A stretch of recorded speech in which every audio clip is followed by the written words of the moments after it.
Hello there, boxing fans around the world. Thank you for joining me once again here on Talk and Fight for another episode of Boxing News Today. And today is a bouncy little show that's going to skip around a few weight divisions. In particular, we're going to talk about the WBO, who has ordered number 1 Arnold Barboza Jr. and number 2 Jose Ramirez to begin negotiations for a fight that potentially could have the 140-pound belt available. This is according to Dan Ambrose, who's writing for BoxingNews24.com. He says the WBA are giving the current WBO 140-pound champion Teofimo Lopez 24 hours to let them know whether he will keep it or vacate the title. According to Mike Coppinger over at ESPN, he says the undisputed lightweight champ Devin Haney is also being given 24 hours to let the WBO know if he's going to be fighting at 140. If so, Haney can fight Barboza Jr. for the vacant WBO 140-pound belt if Teofimo vacates it.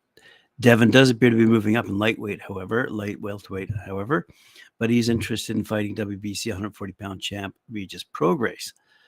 Haney would stand a better chance of beating Prograis than Barboza Jr. because he's more fearless, throws more punches, and is younger. That would be a hard fight for Haney to face Barboza. Teofimo told media after his victory over WBO light welterweight champ Josh Taylor last month that he's retiring from the sport. If he chooses to continue, he'll need to defend against Barboza Jr., who's 28-0, by the way, and that's somewhat Teofimo has no interest in fighting. It's a bad matchup for Teofimo because Barboza Jr. isn't washed up like Josh Taylor, and he would force him to a dogfight similar to the one he had against George Kambosos Jr. So, the former WBC and WBO light welterweight champ Ramirez, who's 28-1, by the way, 18 knockouts, has won his last 2 fights against Richard Commey and Jose Pedraza since losing to Josh Taylor by 12-round unanimous decision in May of 2021. And that was for the Undisputed Championship at that time. Ramirez hasn't looked impressive in his last 4 fights, dating back to 2020. The last time he looked good was when he stopped Maurice Hooker in a 6th round back in 2019. Let's look at it this way. It would be a miracle if Teofimo chose to keep his WBO title and defend it against Barboza Jr. Teofimo isn't the type that handles success well, and this is kind of funny. Last paragraph, he goes, after big wins, Teofimo's ego runs amok, crippling him like a virus taking over his body, and he's not able to handle it. Teofimo is much better when his fans are counting him out, and there's nothing expected of him. He's a Tyson Fury type of fighter that can't handle success. So let's see if Barboza Jr. and Jose Ramirez can, in fact, meet in the middle, and let's see if that fight can happen. It will be a dandy if so. Moving along to another of the ABCs, WBC President Mauricio Suleiman has clarified the details of the Tyson Fury-Ngannou fight. Last night, it was announced that heavyweight champion Tyson Fury will be fighting in Saudi Arabia against the UFC's former champion in a 10-round fight. He asked for special permission from the WBC. As you know, Fury did everything possible, says the WBC, to fight Usyk since December of last year, has tried everything possible to fight Joshua, to fight Andy Ruiz. Anyway, he wasn't able to land a top-tier fight, and because of that and not having an efficient challenger, he has been granted special permission to do a fight on October 28th in Saudi Arabia. So a 10-rounder non-title affair heading our way. Boxing fans, I can tell you, are not happy about that. Mike Coppinger over at ESPN adds in, after Fury retained his WBC title with a 6-round stoppage over Dillian White in April 2022 at London's Wembley Stadium, Ngannou stepped through the ropes to start the hype train. That an event was finalized 15 months later. The deal became a far greater possibility when Ngannou, the longtime UFC heavyweight champ, parted ways with Dana White in January. The 36-year-old from Cameroon re-emerged with the PFL in May in a deal that allowed him to box. Ngannou hasn't competed since January 2022 with a win over Cyril Gane to regain his heavyweight championship.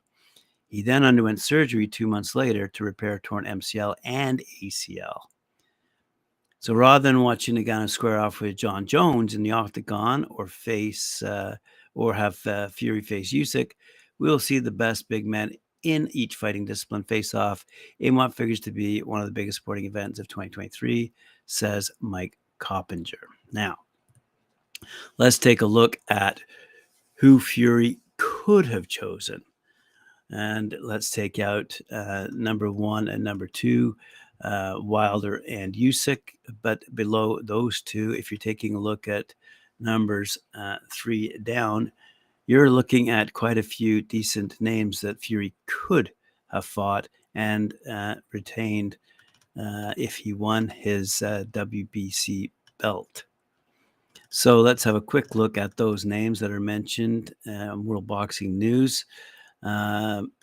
As I said, you're seeing Wilder and Ruiz Jr. 1 and 2, and they've been ordered to fight their mandatory. So the lists that are available and viable for Tyson Fury could have been Anthony Joshua, Frank Sanchez, Arslanbek Makhmudov, Martin Bakole, and Jan Kozabutsky.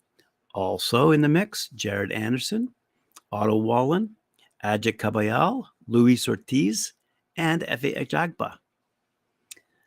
The 3 off the menu were Dillian White, who Fury has pulverized before, then Joe Joyce, who is tied up with Zhilei Zhang, and Joseph Parker, his friend he won't ever fight. So you could also add Joshua. As AJ admitted, he wasn't ready when talks got underway, so Fury had 9 solid options, yet opted for Ngannou. So it'll be pushing 2 years since his last mandatory when Fury defends the title again. Over Boxing News Online, we read this report. Ever since he defeated Deontay Wilder in an epic third encounter back in 2021, Fury's moves have been impossible to understand. First, he announced his retirement after knocking out Dillian White in the mandatory defense. Then he pulled the bait and switch with Anthony Joshua several times before settling on another fight nobody wanted with Derek Chisora at the end of 2022. And the moves only have been more bizarre since then. Instead of an undisputed heavyweight championship showdown with fellow title holder Usyk, Fury has done everything but to give the fans what they want. He teased a boxing match with former UFC heavyweight champ Francis Ngannou, and when that didn't materialize, he started rattling off names of heavyweights nobody cared about. And all that is true, but to lay the blame squarely on Fury's feet is unfair and short-sighted, continues this writer. He has undoubtedly caused problems in making the biggest fights, namely a monster clash with Usyk, but it isn't all his fault. Take the Ngannou fight, for example. Fury's being offered tens of millions of pounds to box someone he could beat with one arm in a fight that wouldn't even affect his official boxing record. And should he miraculously lose, can you really blame him for taking that? It's a prize fighter's dream. The issue is such a fight is an option if it is even an option at all. If anyone is to blame, it's those footing the bill of a Fury Ngannou fight. Then there's Joshua versus White. It actually is an intriguing rematch, particularly at this point in their careers. But as Hale points out, it's not the first choice for Joshua's next fight. If you ask all fans, that would be Wilder. It would be ridiculous so to blame Fury for that. He's nothing to do with it. And by all accounts, should Joshua beat White, he'll be facing Wilder in December, again over in Saudi Arabia. The blame game doesn't really help anyone. The issues with the heavyweight division are not the fault of one person, but rather the result of numerous failings within boxing. How's that for a punch to the gut? Now, speaking of punches to the gut, let's move over to the women's boxing side of things, where Natasha Jonas says Claressa Shields should put her money where her mouth is after the American issued a knockout warning directed towards Jonas. We're levels apart, maybe in weight levels, but we're getting closer. Natasha Jonas, she remains open to a fight against American Claressa Shields after Jonas became two-weight world champion by securing the IBF welterweight title. Natasha Jonas has told Claressa Shields to put her money where her mouth is after the American star issued a knockout warning to Britain's world champion.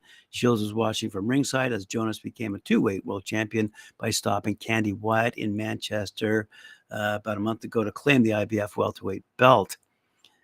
Shields has claimed that Jonas would be knocked out if they shared the ring, but the Liverpudlian was quick to dismiss this threat. Who has she knocked out? Let's be honest, Jonas said. We're levels apart, maybe in weight levels, but we're getting closer. She says she'll come down to 147. Put her money where her mouth is, and let's see if she does. She said that before, but Demetrius Salita, Shields' promoter, also said, we want to do it at catchweight at 156 because she couldn't make 154. And now she says she'll do 147. That's not what her own teams are saying. There's lots of contradictions of what she says. While Shields looms as a potential opponent, Jonas also expressed interest in a clash with fellow Brit, undisputed super lightweight world champ Chantel Cameron, who produced a stunning win over Katie Taylor back in May. She emphasized their friendship would not hinder a potential fight, as both fighters recognized the magnitude of the matchup. That's something that we've spoken about personally between us too. There's no animosity. It'd be a big fight for both of us, and this is what it is. It's a big fight. She's argued to one of the best fighters on our shores. She's beat the undefeated undisputed champ Katie Taylor and an undisputed champion in Jess McCaskill. I don't think she gets the flowers she deserves because she's a great fighter. Jonas admits there was a bigger burden of expectation on her shoulders after she became a dominant champion at super welterweight, being unified with 2 world titles at 154. But at the age of 39, Jonas believes she's displayed glimpses of new ring skills during her ruthless victory. It was a fight I was supposed to win, and sometimes I feel like I added pressure to me. I wanted to go out, have a good performance, get a good start, and show something I haven't shown before. I think I did that. Let's move along to someone else who's having a bit of difficulty with his public persona, Jared Anderson, who's now set to battle Andrei Rudenko on August 26th. Somewhat of a curious matchup. Let's read what has been said in an article posted on boxing247.com. The unfinished product, heavyweight Jared Anderson, will be taking a big step backward with his career by facing veteran Andrei Rudenko next month on August 26th. Top Rank wanted to match Anderson next against Jan Kozabutsky next, but watching him get knocked silly repeatedly by Charles Martin recently has seemingly changed their plans. Rudenko, 35-6, by the way, 21 knockouts, is 39 years old, and his best years are in the rearview mirror. He's lost to Yui Fury, Zhai Zhang, Alexander Povetkin, Ajit Kabayal, and Vladislav Surenko. There's little risk for Anderson that he'll lose to this guy unless he can't take a punch without being wobbled. Jared has been hurt by journeyman Jerry Forrest and Charles Martin. This is another 40-ish fighter Jared Anderson will be facing, and the idea is that he'll improve through learning through these old vets. If it works, Jared will take over the heavyweight division when Tyson Fury retires.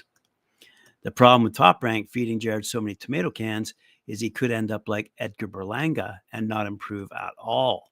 It would be smart for Top Rank not to continue to match Anderson. Can't be an old faded fighter for too long because he might not be mentally and physically cut to be a world champion level fighter. It's better that the promotional company find out sooner rather than later if Jared has what it takes to be a world champion. Anderson talking about wanting to retire at age 27 isn't a good sign. He's going to be around long enough for Top Rank to get the most out of him, and they don't want to feed him cans until he's 26, and then he retires a year later. It's a quick turnaround for the 23-year-old Anderson. He's 15-0, 14 knockouts, who wants 3 fights this year. He's fought twice thus far, beating George Arias and Charles Martin. That later fight was tough for Anderson, with him getting hurt seemingly each time Martin nailed him cleanly. Anderson's chin looked fragile, and he appears to be timid when he was met with resistance. When Martin would go on the attack, Jared would retreat straight back with his chin in the air. When Martin followed, he would land. Luckily for Anderson, Martin mostly stood still, wanting to preserve his gas tank, and he would let escape. A younger heavyweight with a killer instinct like Arsanabak Makhmudov would have followed Anderson, trapped him, and bludgeoned him to pieces. Woo! Hardcore. Right on. Quick little update here. Alicia Baumgartner looks to avenge her lone pro loss to Christina Lenardu this weekend on the Zone. And I think taking place at Detroit's Masonic Temple. And that card also features the pro debut of Cuban amateur great Andy Cruz. Also on Showtime, Frank Martin headlines a fight with Nonito Donaire facing Alejandro Santiago for the vacant WBC bantamweight title on the card as well. So there you go. A couple of fights to look forward to this weekend. I'm sure we'll talk about them on the Friday night panel. And I thank you very much for joining me here on Talking Fight. Appreciate it. Remember, like, share, subscribe, hit that notification bell. And we'll see you later on at 4 p.m. when I join Mike Orr for his show, Knuckle Up.